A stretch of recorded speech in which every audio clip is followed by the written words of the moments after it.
Welcome to the Advantage Business Intelligence briefing on the CV-19 virus.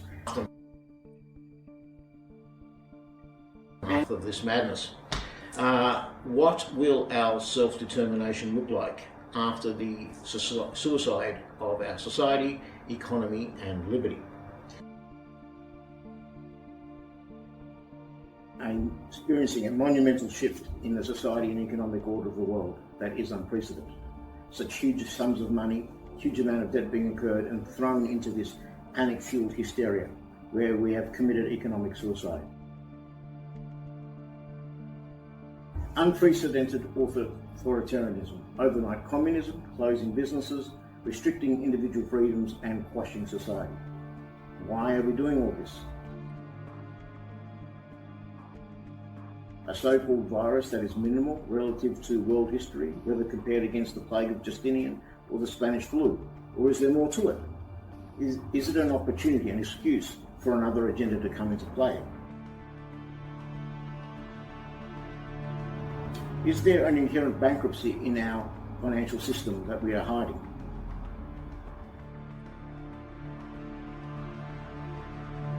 We can only touch on some of these issues today. We are happy to go into detail in future videos. And today we can only set the scene and we can focus on some of the implications for future business, financial liberty. Nick, thank you very much. Now, today we're going to break up into 5 parts. I'll quickly just skim through and then we can start the progress. We'll also be podcasting this every single week, so if you do have any topics or any subject or issues that you find within our podcast, please let us know and we'll touch on that issue on the next podcast. So today we'll be breaking up into 5 main areas. First one is a snapshot of the global economy for the CV-19. Okay, second part is getting the facts straight. We'll be discussing, is this virus real? What is this virus? How did they come around to calling it a virus? I mean, we're calling it CV-19 for several reasons, and we'll go into those details as well in the program. The third point is what's going to happen after this. I mean, after the aftermath, what's going to occur? When this is all done and dusted, what's going to happen to the economy? What's going to happen to the way businesses occur? Social destruction. I mean, we're going to discuss many things, even one of them being, is China being used as a scapegoat? All right, then we're going to look at permanent changes resulting from the coronavirus. So, I mean, what permanent changes are going to occur? What are we walking into? What legislative changes are we walking into?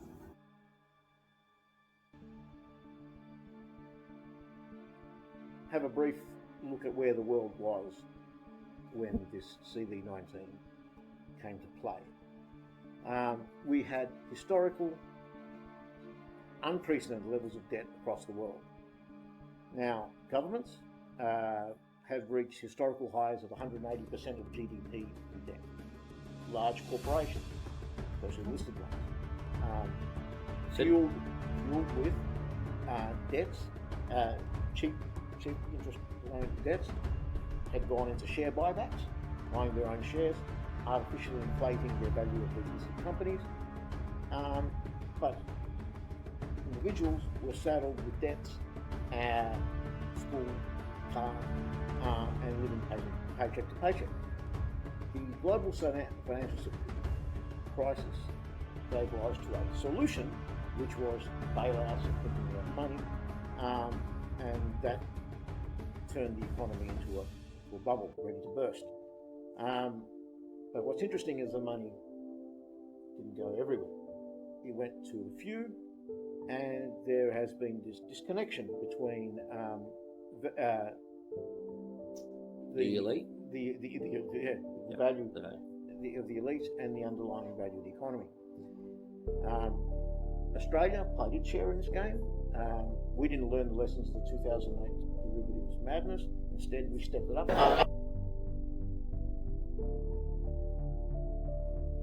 Up a notch. And over-the-counter trades of Australian derivatives, over-the-counter meaning they're private and not listed at exchange and clear, is now into $50 trillion. Canada, for example, is another one. If we look at another interesting measure is the US repo market.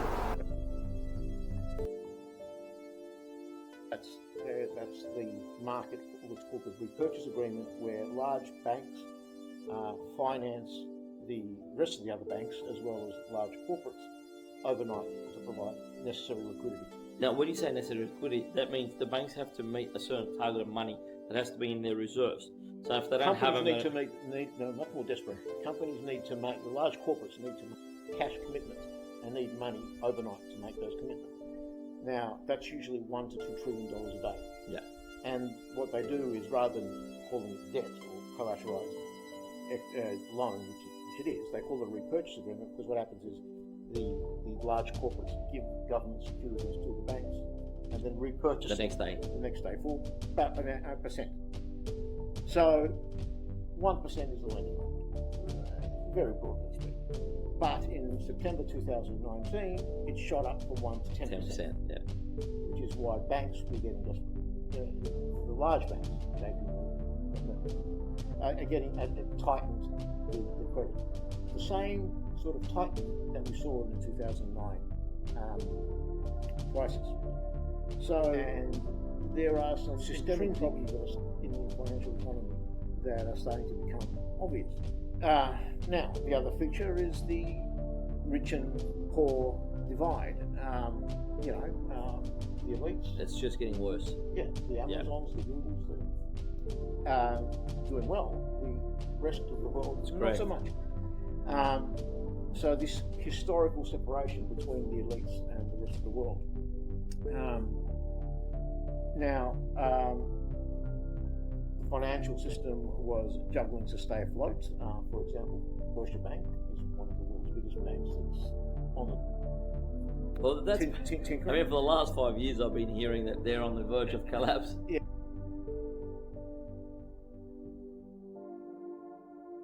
The tech giants have an influence and control over the domination over the world through our private information. I mean, we were going through about the same thing. I know, not at the blue chip level, but we were struggling in Australia to get home loans ourselves. So let's go back to the banking sector and lending money. Coming up to the CV19, I mean, construction had fallen, developments have fallen, the financial situation in Australia had fallen. So I mean, I know you're looking at it from a global level, but here in Australia, we're facing our own problems here as well. I mean, what are your thoughts back here at home? Yeah, that's an interesting thing. The divide between the elite and the real economy that most people live in is historic, and that was growing.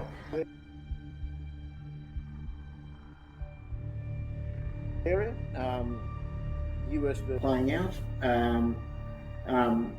The petrodollar was starting to sink, and US hegemony was challenged, and China, leading the BRICS nations, was trying to create an alternative system. Now, Nick, just for our viewers, sorry to cut you off, a lot of people aren't aware of what BRICS or what the BRICS system actually is. Would you mind just quickly, summing it up? What do you mean BRICS? So what was happening globally against the SWIFT system? Well, there was SWIFT system is the primary money exchange system around the world. It's dominated by the US and US institutions, such as the IMF, World Bank, etc., Bank of International Settlements. Whereas the BRICS nations, Russia, China, trying to create their own alternative mirror image of this system where the US was not dominant. Now, China was eclipsing the US. As you know, it's expanded as the world's factory, expanding into Africa, building a trade distribution system for One Road, One Belt initiative, and enormous amounts of soft power through its influence and its PR. I think that's globally. I don't think it's just in Africa. I think that's globally. Yeah, globally. I mean, from the Middle East into Africa, they spent $12 billion of infrastructure only a few years ago going to Africa for the railway system. Now, the interesting thing about the debt system is that historically it's based on usury. That's right. Christ had a problem with it. Muhammad made a bigger issue of it. But interestingly enough, ever since the beginning of time, people would get into such amounts of debt that they couldn't pay off that they would have these jubilees. So every 7 years there would be a debt forgiveness, and all the debts and the slates would be wiped clean. But on that, sorry to break the thought, but on that, hasn't it always been from the day of, the day that fiat systems or money systems have been created, that the way to keep control of a nation is through debt? Yeah. And now there's been a big talk about this currency reset for some time, and starting with a fresh new global currency. So when we discuss reset, many of the viewers won't actually understand what that means. We start again. Currency, no dollars, one currency for the whole world. The one provision suggestion was a special drawing rights by a World Bank, and everyone has these special drawing rights. But on that, a few years ago, there was discussions about a new currency coming out, which is a US currency. So there was discussions about the US bringing out the new currency backed by its own, by gold. Yeah. Obviously, a lot of viewers don't know, but the US currency itself is a fiat system. So it's just a printed paper system. There is no gold backing that system. So I think that's why the BRICS system was about to come out. China itself would not agree to use the US currency because it said it was useless. Yeah, the US currency was based on the petrodollar system, yeah, which compelled all oil to be bought in US dollars. Correct. And that created an artificial demand for the US dollar, which gave it an artificial valuation. And of course, to keep this bubble going, you needed people to believe in it, and to believe in it, you needed to control the media. And as long as you controlled the mass media with few media control, people believed in it. Unfortunately, fortunately or unfortunately, depending on where you are in the scheme of things, alternative media was expanding with technology, and the control of the show was being challenged. Making it a bit clear. Now, these are very intense topics, so we're just going to go over them pretty broad. I think it's time to go into section 2. So let's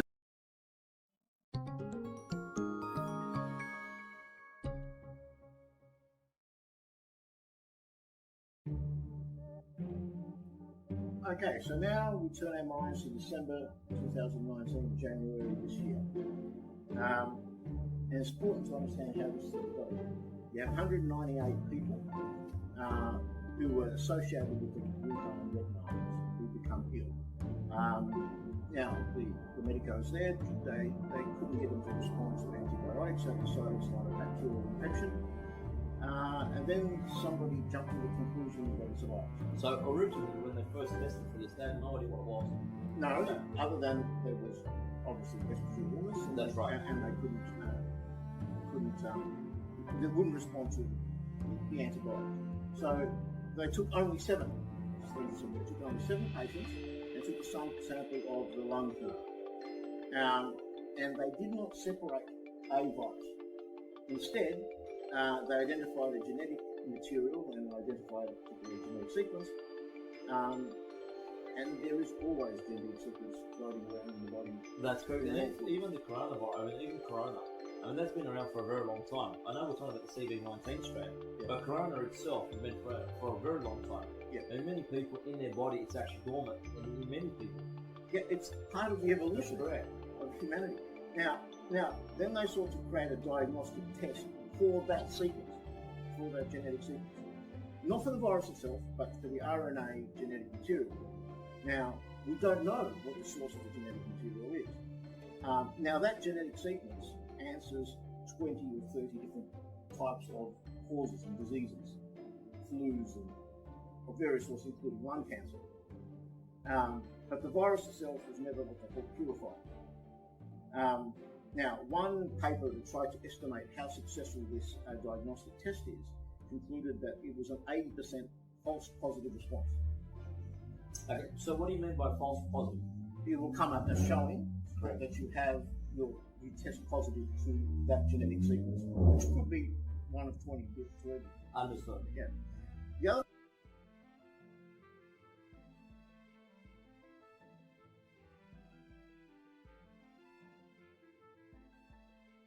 thing is the exosomes. And I'm sorry if I'm not doing well with the pronunciation. The virus, and you see pretty pictures of the virus with the little rhinos on them and all the rest of it. And now, the fact is they are identical to the normal exosomes that the body produces as a natural immune response to fight back viruses. To any attack. That's right. From an infection, from fear, stress, and any other injury, including, interestingly enough, and this is something that's very controversial, electromagnetic and radiation, like in 5G. So we cannot really distinguish between the virus if there is one, and the body's natural response to immune response to the virus. But we're not here trying to say that the 5G network is actually No, what they're no. picking up on the virus. Just, I know there's a lot of theories about 5G being the actual virus. Well, it's interesting. It's interesting you say that. I think what's interesting about it is, I don't. What do I know about that? What do I know? But the problem is we're not allowed to talk about it. And when you're not allowed to talk about it, you get suspicious. Now, what we do know is 5G, 60 gigahertz, can actually stop the body processing oxygen. That's how powerful it is. I had no idea. Yeah, well, we can talk about Okay. this. I think this is a separate episode if people are interested in doing it. But there is, I mean, at the end of the day, there actually is a virus that's being Well, detected. hold on. So the CV19 is the exosomes that are a result of an illness, not the cause of an illness, right? So they are the body's response to remove toxins. Now, only a few days ago, there was a Harvard study to try to explain why the African Americans are harder hit disproportionately than the white Americans. That's correct. And they found that it was because of the toxicity in the lung problems related to polluted areas. But if that's the case, I mean, I've been to China a lot. Well, hold on. And take Italy, Lombardy, where the region where it really hit was notorious for its air pollution. Oh, so what you're saying is that you think tied up with air pollution causes greater side effects, or causes it to enhance much more in a person? Yeah. Okay. Now the wording is interesting here. Look at the wording. You hear, someone has died or death caused after testing positive to but so it shows that they have tested positive for the virus and died, not died because of the virus. that's correct. That's what I want to get to. Yeah. So a lot of the cases we've been in discussions, a lot of people who have died having the coronavirus haven't actually died from the coronavirus. Yeah, and assuming that the tests are accurate. That's correct. And they would have died anyway. Why? But isn't there so many areas where they're not actually testing it? They're just saying that they've died from coronavirus. And there's actually no test to it. Yeah, it was only a few days ago a New York medical doctor confirmed that they were counting as deaths for CV19 people that they hadn't even tested at all. That's correct. Okay. Now, nature has an alternative path, and nature's way of dealing with diseases is through the community, unfortunately, and there's a herd immunity that evolves, right? Now, that's interesting. That was the way the UK was going. Now, that was until the Imperial College of London stepped in. Now, these were the guys that did the modelling, the beautiful modelling, right? Now, according to their modelling, they scared the living crap out of Boris Johnson and told him that 250,000 to 500,000 are going to die, and that scared him to change direction. Now, we've got the same thing in Australia. But these are the guys that modelled the mad cow disease and led to half of the cattle in the UK being slaughtered. Yeah, and then it only now everyone recognises. I remember it very well. That was nonsense. That was complete and utter fallacy. Now, so some brave souls are still arguing for herd immunity, and that is. But Nick, you brought up a really good topic, and I think we should just go a bit further in it. Let's look at countries where they've actually just let the people continue their lives, haven't done anything. I mean, people are a bit of social distancing. I mean, let's look at the stats of how many fatalities they've got in those countries versus where we've got social distancing and isolation. But that's not being complete here. We're not saying we've identified a risk. We understand it's the elderly. Oh, that's correct. Focus the resources on the elderly. That's correct. Get them the respirators, get them the ventilators, get them whatever they need, and keep them safe. Focus resources on them rather than the rest of us. Okay, now, let's look at different countries. Let's look at how it developed. We went from underreaction to overreaction, right? So, in the beginning, it was a Chinese problem. The Chinese were handling it. Wait, let's just stop there for a second. At the beginning, when China had it, social isolation or getting people to, locked in the city, was, I remember the Western media, they were attacking China for even the thought of them doing it. Well, Chinese factories, the markets were skyrocketing, no one cared. That's right. Then everything changed, and the pivotal moment was Italy. Now, this is very interesting because the Italian experience is particularly strong for a number of reasons. Firstly, they had the most vicious strand of the virus. They had the type C rather than the type B that's in China. But Nick, on that, now I'm going to go with conspiracy theories. I'm going to read something. So I know we've got different strands of this corona, CV19. Right? I know you're referring to the Chinese versus Italian, but Italy and Iran were hit at the same time. Yeah. So the Iranian strand, the Italian strand, from what we've been told, is exactly the same strand. That's true. So I basically think that Italy was a victim of the attack on Iran. And I don't mean you don't see eye to eye on this, but I actually think that the CV19 was developed to attack that genome sequence. Logically, it was only in China, only in one city. Then from there, all of a sudden, it went to Iran. So the next ally to China. And think of it, the world. I mean, how many other countries do they have mass areas where the Chinese are working, Chinese workforce, Chinese tourism? I mean, Iran is not that big on Chinese tourism, but all of a sudden, the second greatest country getting hit was Iran. Yeah, the broader social-political thing is going to become clearer as we talk about this. But let's look at it. The overreaction. Everything changed when it hit Italy. But look at the extremities. The strand that hit Italy was extreme. Not strong. That is correct. Lombardy was an air-polluted area with heavy respiratory problems, and it had an elderly population. That's the model, the extreme model that was then used to justify all of the lockdowns that happened afterward. The hysteria that followed was based on that Italian model. But on that, and again, I know we're talking about, because at the sound of this virus was really dangerous to Italy. A lot of people died in Italy. I want to tell you a story. I was on the phone a few weeks ago to one of the ambassadors we have in Iraq. He was telling me a story of a gentleman who had the coronavirus. Went in and saw the doctor.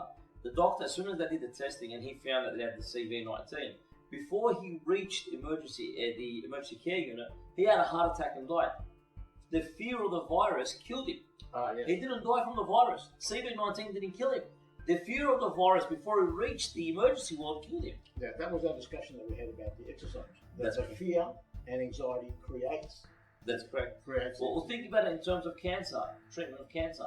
I mean, I know everyone's got family and friends who've gone through it, but anytime you see someone who fears it to a degree, right, and I'm talking about a very severe degree, they don't last very long. The moment they find out they have cancer, they die. I mean, think about it logically. They had cancer for such a long time, had no idea they had it. They get identified as having cancer within months, within weeks or months, they're dead. I mean, I still think the fear part plays a very large role in this virus. So, and look at the overreaction. Each country went their own way. They've abandoned the international institutions, and we'll talk about that a bit later. Success stories. The Greek government closed everything, preemptive. Didn't wait for anything, preemptively closed everything. And the bureaucracy, which those who know Greece is quite funny, it streamlined to an online system, and there was no reason for people to interact. They claim that so that avoids the Australian problem where you have queues of jobless, unemployed waiting. That's Sweden, a story. Yeah, Sweden was wisdom, right? Here's the risks. People work it out, and let people work it out themselves. Business kept going, the restaurants kept going, everything. But people took their own responsibility. So Sweden didn't lock up, is that correct? They just left life as it was. As it Okay, was. so No. People acting responsibly, I agree. informed knowledge of risks. Yeah. The world has spent a ridiculous amounts of money to compensate the businesses that it closed down itself, and now we're trying to hyper-inflate a dead economy, and for a fear of a death rate that can't be connected to something that we're supposed to be fearing, and by the fear making it worse. And but on the fear, I mean, from what I can tell, and I looked this up, more people die from the common flu than have died from the coronavirus. The common flu, I'm talking about the common flu. It kills more people, there's more victims on the common flu than the coronavirus. That's the thing. Once we start, and the evidence is now becoming clear about the actual death rates. And the actual death rates are 8 times. Much lower than the death rate for car accidents, flu, lung cancers. Alcohol. More people die from drinking alcohol than they die from the coronavirus. Yeah, but that is the hubris that we think that we can fight against nature, and we don't even know the thing and its properties that we're fighting against. Yeah, but compared to the world, you spoke about Italy. I mean, to me, I'm talking about for myself. It makes no sense to me, the death rate. Right, the death rate in the US and Italy makes no sense. Look at Australia. I mean, what are we doing any different than any of the other countries? I mean, why is our death rate so low? I mean, it just makes no sense. There's the rates they're talking, the numbers they're talking about, just seem overinflated to me. Now, I know there are people who have passed away, but are they actually victims of the coronavirus, which is killing them, or did they just catch the coronavirus, but they were dying anyway? That's the figures that are coming out at the moment. That connection, the death to coronavirus is not real. That's correct. That's the biggest issue I have with this virus. Okay. All right.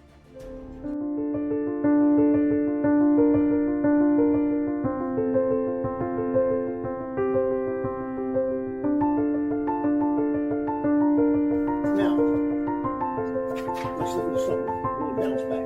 Everybody cares about the stock market. Okay. First of all, we don't know much about the stock market. What's actually happened to the stock market? So in recent times, what's actually happened to the current stock market?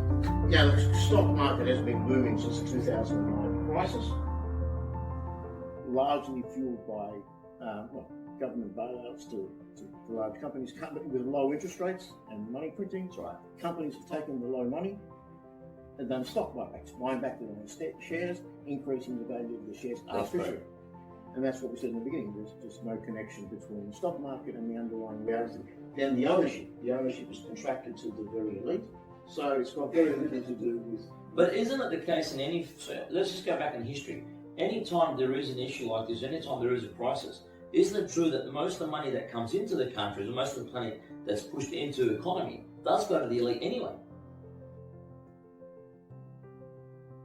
Presumably, that's to control inflation. That's correct. Because if it went to the average Joe, then there'd be too much money in the hands of your average person. Okay, but this is the next question.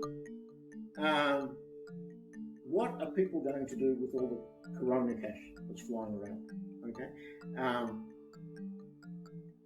Are you going to pay back a loan if you don't have to? Are you going to pay a mortgage if they're not going to kick you out? Are you going to pay rent if you're not going to get evicted? Isn't it the time to hold on? So if you look at it from a stimulus point of view, isn't this the time to hold on to cash if you had it? So what stimulation is there to the economy? But I think they're betting that this economy, obviously they need to stimulate the economy. And what's happened is product prices have gone through the roof.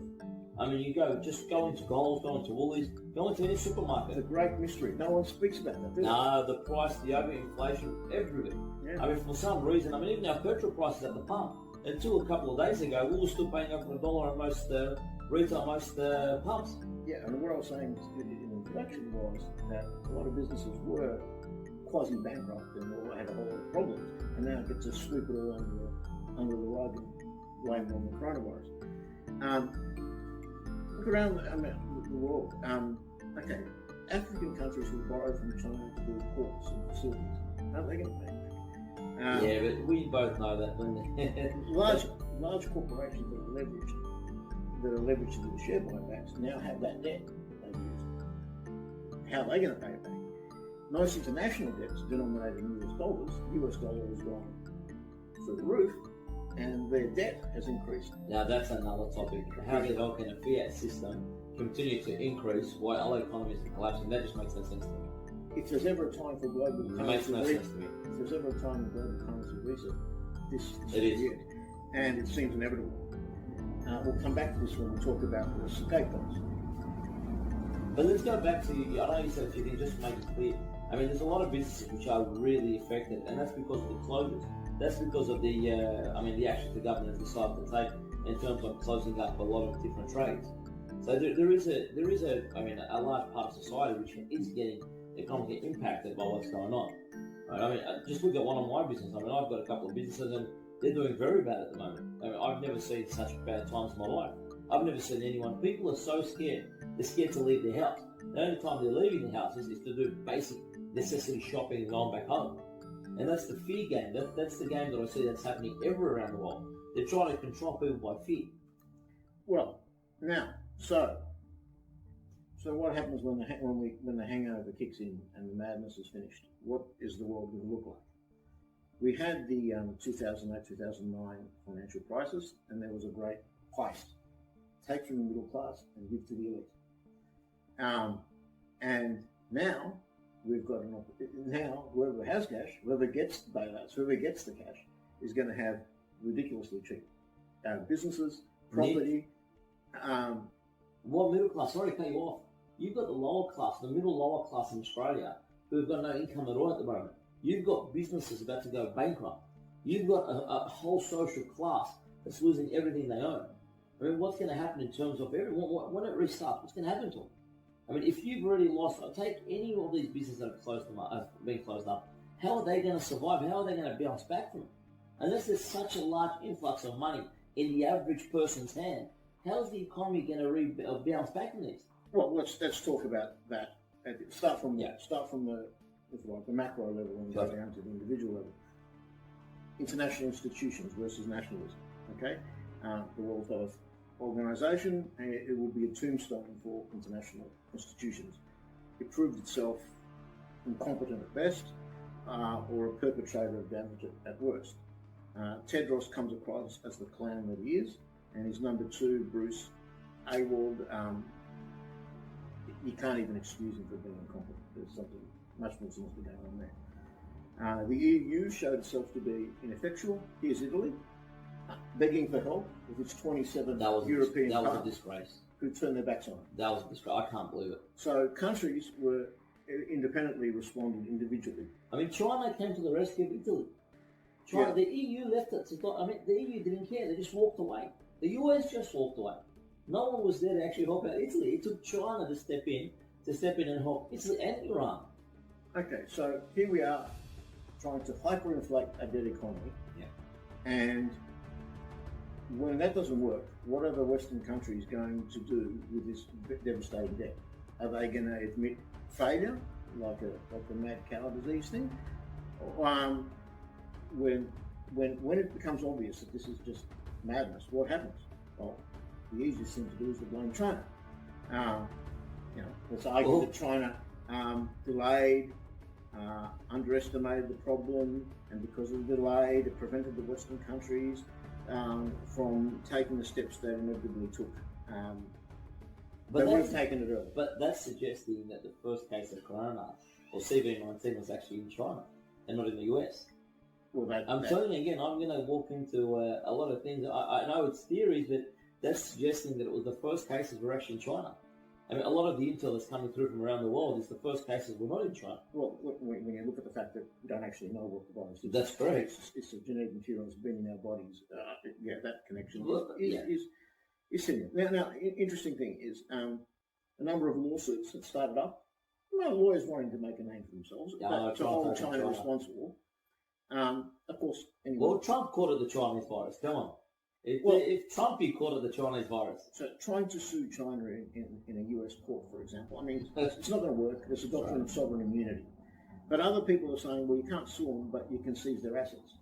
They've got assets all over the world, from buildings, properties, treasury bonds. Why don't you just seize them? You can just cancel their assets.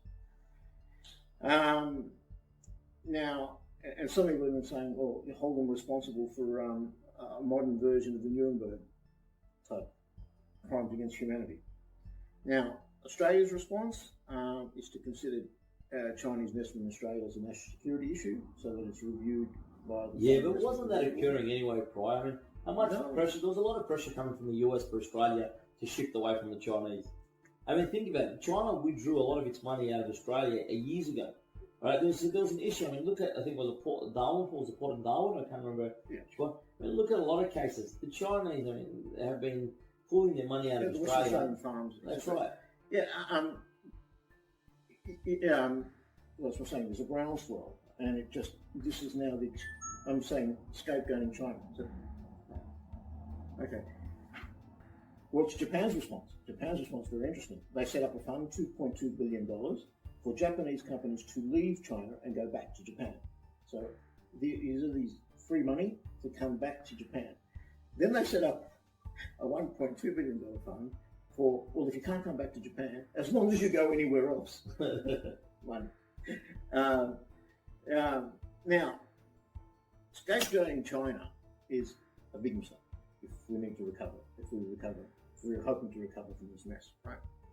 I mean, again, I'm on the opposite note, so I personally think that Chinese are the ones helping fight this virus. Now, I know we don't see eye to eye on a lot of issues, but to me, I mean, I think this was a US-driven issue. I think it was an overinflated issue. I think this issue has been pushed to print more money. Okay. So I don't think I think this is more of an economical war or a war between the main superpowers in the world, and I don't see it as a singular area. And it's a great opportunity to 100%, $1 trillion a day being printed. Let's look at the morality of the situation. Assuming what we know, assuming what we do know, they couldn't tell there was a virus. The earlier version of the strand, the Chinese didn't pick it up until it mutated. Yeah. They don't know what they're testing for. So how do you expect them to react until there's a sufficient basis for doing so? But I remember, so let's just go back a little step. I remember the first moment CV-19 got announced. All of a sudden, over every social media, over every Western media, there was photos of people eating bats and eating raw rice, and there was came from the bat. So before anyone even tested, before anyone even brought out where it actually came from, the Western world already had come up with the idea that it was all through these bats being eaten, and there was so much footage distributed so quick that it was incredible. I mean, at the end of the day, when I started watching this stuff, how quick was it distributed throughout the Western world? The battle of PR is quite extraordinary. Looking at the country, I mean, the PR, the soft power, the Chinese publicity. Don't forget where it's come from, right? This is a country that's trying to rebuild its self-esteem after centuries of, at least 2 centuries of humiliation to the Western hands. So you can't blame them for that. That's correct. But so it's trying to assert its national prestige and pride, and because of that, it's vulnerable to being scapegoated and seen as infiltration. Yeah, but let's just stop for a sec. I mean, we've been working for a very long time in the international arena. Now, what have we seen around the world? All I've ever seen is the Chinese come to the aid of foreign countries. I mean, in Iraq, we just did a deal in Iraq before we came, just less than a year ago, of $5 billion of infrastructure finance to come in and help rebuild Iraq. I mean, there's billions. I mean, there's billions and billions of dollars going into countries where the US is destroyed. Regardless how you look at it, regardless who you think, the Chinese have come to the aid of many countries. Africa, who would give money to Africa? China came in and gave them $12 billion to try to upgrade their railway network, and that was 2 years ago. I mean, they've been spending a lot of money. You've got China Harbour going building ports. I mean, they're rebuilding many countries, building ports. You've got China Rail, you've got China Construction. You've got all the major Chinese companies, with the permission of China, going and helping rebuild these countries. Now, so I know there's a big thing going on, trying to get the people to be scared of China. When this first happened, I thought this was a ploy to get people to hate the Chinese. It was a racial ploy to make people so scared of the Chinese so they don't let them inside their countries. I'm just giving you my opinion, honest opinion of what I thought happened. The politics is distracting, but if you want to rebuild the global economy, you don't ignore something that's near 17-20% of the world's GDP is China. You don't ignore it. Yeah, but what I'm trying to say is what it started as is not what it ended as. Yeah. Because I think the rest of the world found a reason to start as an excuse. Like you said, the US economy had collapsed. Right? The US economy was going to be wiped out. There's just no two ways about it. They've got so much debt. They're looking at bringing in new currency just so because their money has become, through the eyes of China or major powers, they wouldn't use the US currency. I reckon what they've done is they found a virus, they found a reason, and then they jumped on it, jumped on the fear to try to overinflate the problem to print more money, to create more problems. It just doesn't make any sense to me. And again, call me a theorist, call me whatever you like, it just doesn't make any sense. It may well be that the reset is the only way out of this. It is. They have to overinflate to reset it all. But let's just assume we're coming out of this. What's it going to look like with a whole lot of debt? Let's look at some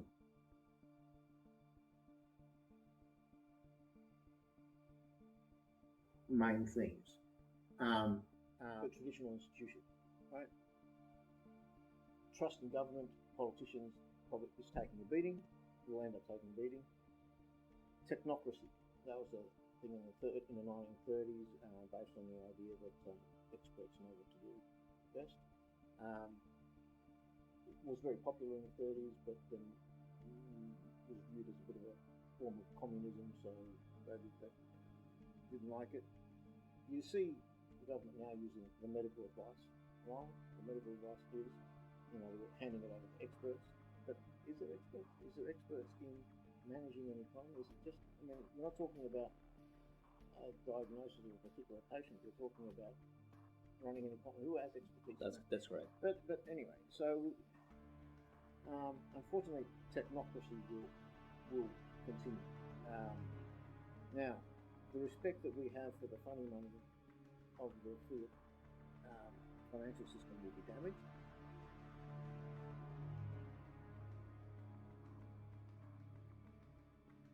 Okay.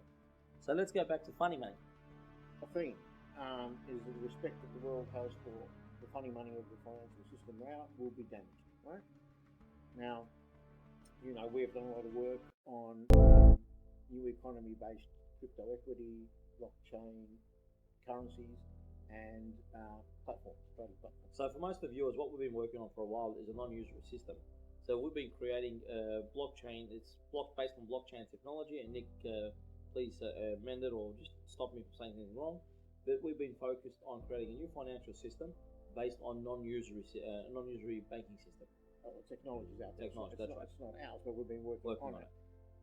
But the underlying, that there's a link between the underlying value of the trade and the reward that you're getting. That doesn't require reliance on government, big brother government. We don't need them to look after us.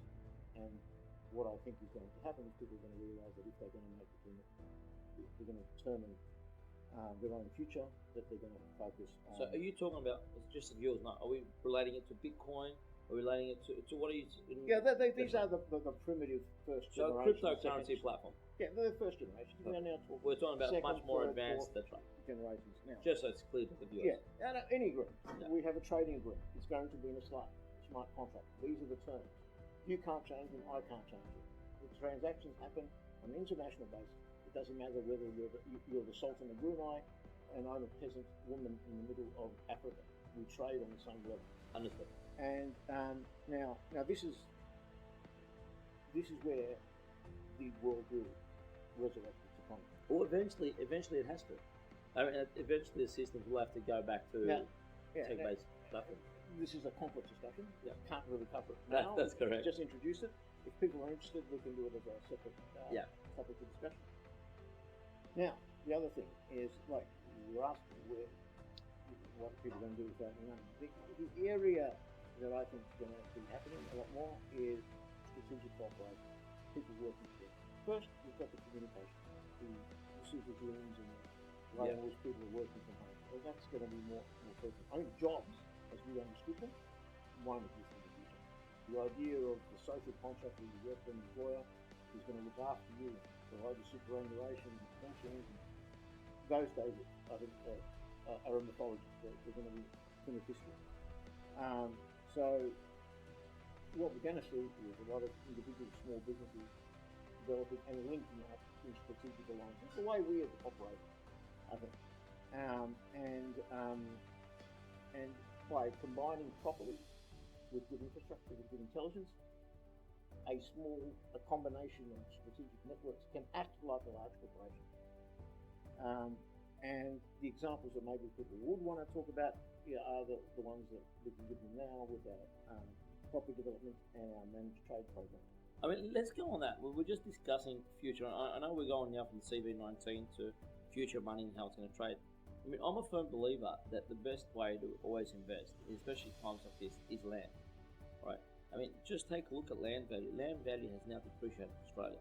I think the safest bet coming out of this is going back into construction.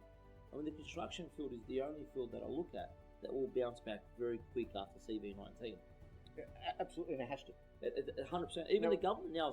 I mean, look at it. 7 days a week, you've got people. You've got the workers on all the lines from your railways to your main infrastructure to your roads. I mean, a lot of the companies that I know, they're all now working 7 days a week. So the government already realises that the push to reboost the economy through construction has to happen. All right, look at the rezoning. They've just announced now lightening the restrictions on spot rezoning, so people can rezone. Which what that tells me is we're going to have a major boom. I know we're going to go through a smaller recession, and we're probably going to the economy will collapse slightly. But I think at the end of it, when it comes to land construction, I'm not talking about unit size. I'm actually talking about land and house packages. I think that's going to go through the roof. Yeah. Now, that's an area probably in development. But what I'm saying is the way in which we're now the way in which where our system and modifications of that is the future, where lots of individuals come together at an early stage. Oh, so what we're discussing right now is what we were proposing to do a few months ago. And so we're discussing to develop. That's correct. Okay, now I understand what you're saying. So do you want to make it clearer to the audience what we're actually discussing? Okay, so what we're saying at the moment is the new way in which new ways in which business will be done. Okay, with smaller amounts of capital.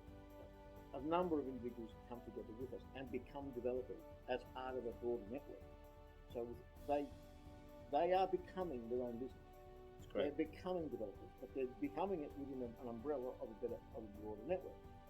And that way they're, for their $50,000 over 2 years, are getting something that's worth $250, $300, which they would never have contemplated. So what you're saying is by using collective power, we're now tapping into the money or that the large corporations were making. Yeah, right. It's collective power, strategically connected. That's in property. Yeah, and I think that is the future, not only in property, in purchase and procurement. Yeah. I mean, right now, if we start procuring in power, think about the Australian government. We have right now the Advantage Managed Trade Program. So maybe that as an example, where effectively we're providing a framework within which everyone is becoming an importer or procurer or supplier of essential medical equipment. That's correct. And we're managing from start to finish, and in which case they can opt out at any point in time and buy themselves, or they can just let us do it for them through a system where we will deliver to an end product. So now we're discussing on how to actually benefit right now in this environment from CV19. I mean, what we're talking about is using CV19 and using, a collective power, collective finance to obtain a benefit. Well, the large corporations are making a killing. I mean, I don't know if it's true or not. I heard Coles and Woolies, they've done almost 6 Christmases over in less than a couple of months. Yeah, absolutely. So, at the end of the day, collective power, collective finance onto a good trade platform, it makes brilliant sense to me. So let's bring the discussion right down to some real practical things. We have, for example, the huge demand for masks, medical equipment. Goggles, face masks, face shields. We have customers, hand sanitizer. We have customers, we have wholesalers, we have governments who want it right now. That's correct. We have suppliers. People participate with us. They become a micro importer as part of a broader import. We use a common system of management and control to ensure that quality control, which you can't afford to have your own quality control inspection guy sitting at the port in wherever they are, making sure that the quality is what it says. But on behalf of many people, we can have full-time quality control people, many of them, and we do. So that is the strategic network that advantage. Even on that, let's look at pricing. Right now we know that the current rate for hand sanitizer in Australia is about $22 a litre. Now that's absolutely insane. Because the prices worldwide, if you go back to China, from the factories that we procure from, the prices have only slightly increased. They haven't lifted up to that degree. But I see them in stores at $25 per half a litre. So procurement power and bringing from the right companies, using the right factories, will mean a fair bit of money to be made out of it as well. Yeah. It's two ways. We're talking about large sums of money. Yeah. I can tell you now, in procuring hand sanitizer out of the main factories of China under the current contracts that we have, is only a third, or even less than a third of the value of procurement in Australia. Yeah. Now, again, look at what we're talking about. We're talking about money valued against a good. That's correct. That has a real value and will be sold and has an implied profit to it. So it's back to its economic value. The value of the property development, again, the exchange is based on existing property and its progression, as we know. So it's based on intrinsic real value exchange. And that's where strategic networks, a proper platform for measuring and exchanging, is the way which we're all going to call out. All right, so I think that's enough for today. I mean, we've covered a lot of broad topics. Let's come back next week and let's see what the audience wants and go over precise topics and expand on each topic they bring forward. Thank you very much, guys, and it's been a pleasure being on the show with you, Nick. I mean, there's a lot of discussions to go.